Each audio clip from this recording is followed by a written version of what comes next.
பெஞ்சல் புயல் எதிரொலியால் சென்னை கெருகம்பாக்கத்தில் காற்றின் வேகம் தாங்காமல் அடுக்குமாடி குடியிருப்பின் சுற்றுச்சுவர் சரிந்து விழும் காட்சிதான் இது. போரூரை அடுத்த கெருகம்பாக்கத்தில் உள்ள அடுக்குமாடி குடியிருப்பின் சுற்றுச்சுவர் இடிந்து கீழே விழுந்தது. சுற்றுச்சுவர் கீழே விழுந்ததில் அதன் அருகே இருந்த மின்மாற்றியும் சேதமடைந்ததால் அப்பகுதியில் மின்வெட்டு ஏற்பட்டது. இந்நிலையில் இதுகுறித்தான செய்தி நியூஸ் 18 தமிழ்நாடு தொலைக்காட்சியில் வெளியானதை அடுத்து கோவூர் மின்வாரிய ஊழியர்கள் கொட்டும் மழையிலும் கிரேன் மூலம் மின்மாற்றிகளை சரி செய்யும் பணியில் ஈடுபட்டனர்.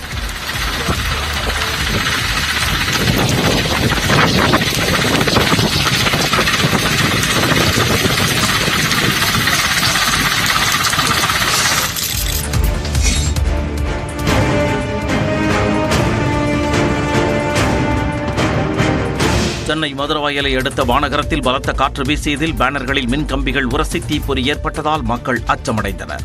சென்னை பெங்களூரு தேசிய நெடுஞ்சாலையில் ராட்சத பேனர்கள் வைக்கப்பட்டுள்ளன. புயல் காரணமாக சூறைக்காற்று வீசியதில் பேனர்கள், அருகே செல்லும் மின்கம்பிகள் அதில் உரசி தீப்பொறி இழந்தது.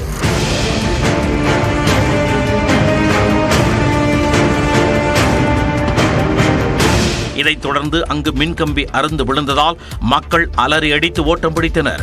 இதேபோன்று ஆவடி ரயில்வே மேம்பாலம் அருகே வைக்கப்பட்டுள்ள ராட்சத விளம்பர பேனர்கள் சூறை காற்றில் கிழிந்து தொங்கியது.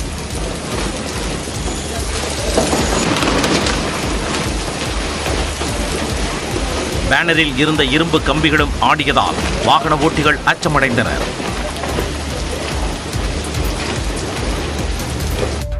சென்னையில் மழையின் போது மின்சாரம் தாக்கியதில் 2 பேர் உயிரிழந்தனர்.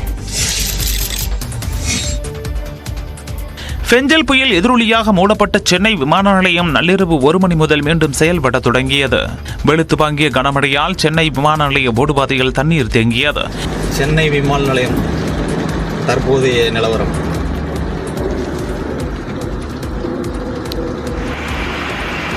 மேலும் மோசமான வானிலை மற்றும் பலத்த காற்று காரணமாக 13 மணி நேரமாக விமான சேவை நிறுத்தி வைக்கப்பட்டது. இதனால் ஏராளமான பயணிகள் நீண்ட நேரம் காத்திருக்க நேரிட்டது. மாலை முதல் சென்னையில் மழை இல்லாததால் புயல் கரையை கடந்த பின்னர் இயல்பு நிலை திரும்பியது. இதனால் அதிகாலை 4 மணிக்கு தொடங்கும் என அறிவிக்கப்பட்டிருந்த நிலையில் நள்ளிரவு 1 மணிக்கே மீண்டும் விமான சேவை தொடங்கியது. விமான பயணிகள் பயணம் தொடர்பாக சம்பந்தப்பட்ட விமான நிறுவனங்களை தொடர்பு கொள்ளுமாறும் விமான நிலைய அதிகாரிகள் கேட்டுக் கொண்டுள்ளனர்.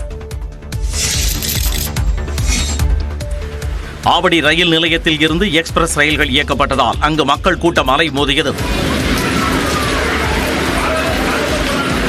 புயல் முன்னெச்சரிக்கையாக சென்னை சென்ட்ரல் ரயில் நிலையத்தில் இருந்து இயக்கப்பட வேண்டிய Saptagiri express, Lalbagh express, Mysore express, west coast express, Kovai intercity express உள்ளிட்ட ரயில்கள் ஆவடி, திருவள்ளூர், அரக்கோணம் ரயில் நிலையங்களில் இருந்து இயக்கப்பட்டன. திருப்பதி, கோவை உள்ளிட்ட எக்ஸ்பிரஸ் ரயில்களை பிடிக்க ஆவடி ரயில் நிலையத்தில் பயணிகள் குவிந்ததால் நெரிசல் ஏற்பட்டது. சென்னை சென்ட்ரலில் இருந்து கோயம்புத்தூர் வரை செல்லும் இன்டர்சிட்டி எக்ஸ்பிரஸ் இன்றைய தினம் ஆவடியில் இருந்து புறப்படும். ஈரோடு டோர்னமெண்ட்டுக்காக போயிட்டு இருக்கோம். இப்போ என்ன பார்த்தீங்கன்னா அங்கே புழல்லேருந்து தான் ஸ்டார்ட் பண்ணோம். புழல்லேருந்து சென்ட்ரல் போயிட்டு சென்ட்ரலில் போனால் ஆவடியிலேருந்து ட்ரெயின் அப்படின்னு சொல்லிட்டாங்க. நாங்கள் கிட்டத்தட்ட ஒரு 30 பிளேயர்ஸ் இருக்கோம். குழந்தைங்களாம் கூப்பிட்டு நாங்கள் அங்கே போயிட்டுருக்கோம் ஈரோடுக்கு. இப்போ இங்கேருந்து அங்கே வந்து ரொம்ப அலைச்சலாக இருக்குது. ஆவடி சுற்றுவட்டார பகுதிகளில் இருந்து சென்ட்ரல் ரயில் நிலையம் சென்ற பயணிகள் தங்களுக்கான ரயில்கள் ஆவடியில் இருந்து இயக்கப்படும் என தெரிய வந்ததால் மிகுந்த அதிருப்தி அடைந்தனர்.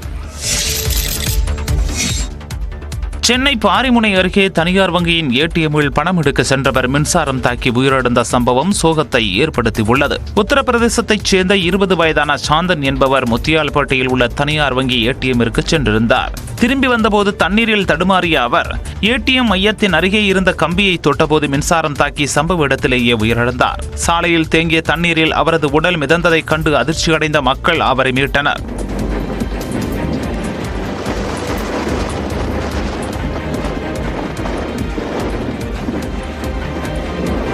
இதேபோல சென்னை வேளச்சேரியில் சாலையில் அறுந்து கிடந்த மின்கம்பியை மிதித்ததில் விஜயநகரைச் சேர்ந்த சக்திவேல் என்பவர் பரிதாபமாக உயிரிழந்தார்.